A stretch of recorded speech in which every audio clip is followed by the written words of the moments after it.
এখানে ব্যান্ডেজটা লাগিয়েছি বাংলাদেশকে দেখানোর জন্য যে যেখানে আমাদের একটি জুলাই সনদ বাস্তবায়ন হওয়ার কথা ছিল, যেখানে আমাদের যে ভাইদেরকে শহীদ করা হয়েছে তাদের হত্যাকাণ্ডের বিচার হওয়ার কথা ছিল। চিন্তা করছি ব্যাপারটা, নাটকের তো কিছু প্রকার আছে, নাটকের কোনো শেষ নাই। এগুলো হলো নাটক। নাটক কম করো পিও।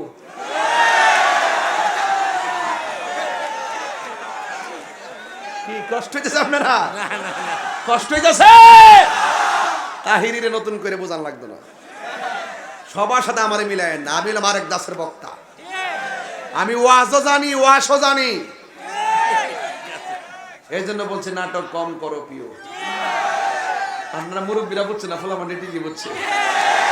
কিন্তু আমার ফোলামান্ডি কই আসেনি? ফোলামান্ডি একটা স্লোগান হবে ইনশাল্লাহ। নারায়ে তাকবীর, নারায়ে রিসালাত, আহলে সুন্নাত ওয়াল জামাত, কোরআন সুন্নাহর আলো, আর কোরআন সুন্নাহর আলো। আল্লাহ কবুল করুক। তাইলে মাজারে গিয়ে আগে আমরা সেজদা করি, তাহলে আগে ইমানটা তাজা করি, এরপরে ওয়াজি বলি ইনশাল্লাহ। আর যেহেতু 12টা বর্ডার বাইন্দা দিছি, যদি জুসুইটা জায়গা গরির কাটা ফেল চাইতাম না। সিটাঙ্গের মাহফিল বাদ গেলে বাদ যাইব। মারহাবা জোরে গন।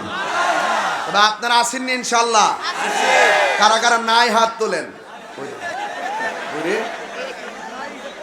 এরা থাই কি কই হারা নাই। বাজার আপনাদের ঘুমটারে স্বাভাবিক করতেছেন, এলে ওয়াজ করা যাবে না।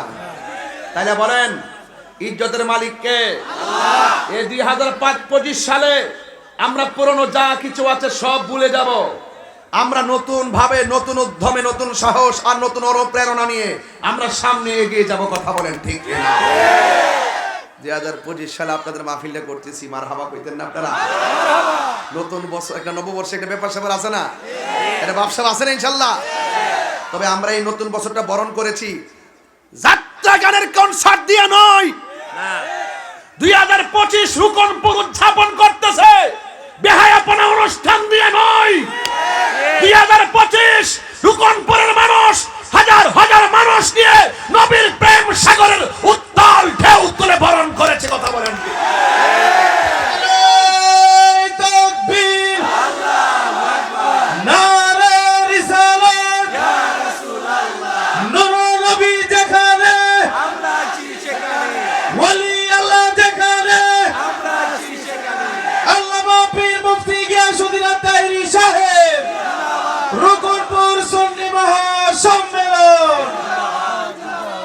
সময় গেলে সাধন হবে।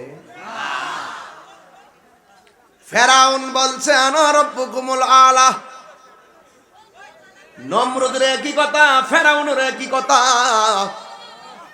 কিন্তু একটা কথা মনে রাখবেন, আল্লাহর সঙ্গে শরীক করলে গুনাহ মাফ নাই। আমার নবী বলেন, এ উম্মত, আমি তোমাদেরকে 3টা বড় গুনার কথা বলবো। কয়টা? আরো জোরে কয়টা? বাদ আমার সাথে একটা আওয়াজ করতে হয়। হ্যাঁ, আমি অনেক উপরে তো, মাইকের ফোন সাউন্ড আপনারা পান না। আমার নবী, আপনার নবী বলেন, আমি তোমাদেরকে 3টা বড় গুনাহ সম্পর্কে কি অবহিত করব না? সাহাবারা বলে, ইয়া রাসূলুল্লাহ, অবশ্যই আপনি আমাদেরকে বড় বড় 3টা কবিরা গুনাহ সম্পর্কে অবহিত করুন। সবাই আমার সাথে জিমায়া জিমায়া বলুন, বন্ধুরা রে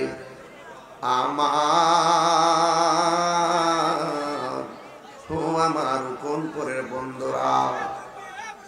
সাহাবায়ে কেরাম বলে, ইয়া রাসূলুল্লাহ, অবশ্যই আপনি আমাদেরকে 3টা বড় বড় গুনাহ সম্পর্কে অবহিত করুন।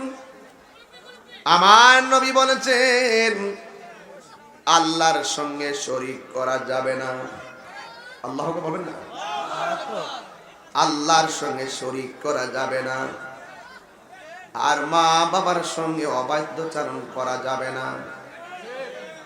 এ আমার যুবক, বান্দার হক মারা যাবে না। ও যুবক, আল্লাহর নবী বলছেন আল্লাহর সঙ্গে শরীক করা যাবে না।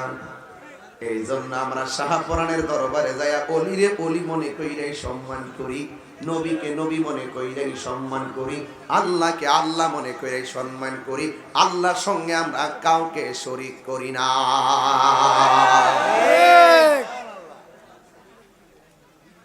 তাইলে যারা গায়ে পয়রা আমরা মাজার পূজারি কয়, মূলত এরা বন্ড, ওরা মিথ্যাবাদী, ওরা মুনাফিক, ওরা চেয়ার লোভী, ওরা ক্ষমতা লোভী। ওদের মুখের মধ্যে ইসলাম আছে, হৃদয়ে বলে তাহিরিকে গালি দেওয়া হয়, মাজার পূজারি বলে গালি দেওয়া হয়। তার মানে বুঝতে হবে ডাল মে কুচ কালা হে। মূলত তারা আমাদেরকে ফতোয়া দেওয়া বড় না, মূলত তারা আমাদেরকে হিংসা করে আমাদেরকে মাঠ থেকে উৎখাত করা ষড়যন্ত্র লিপ্ত হয়েছে। হবে না, হবে না।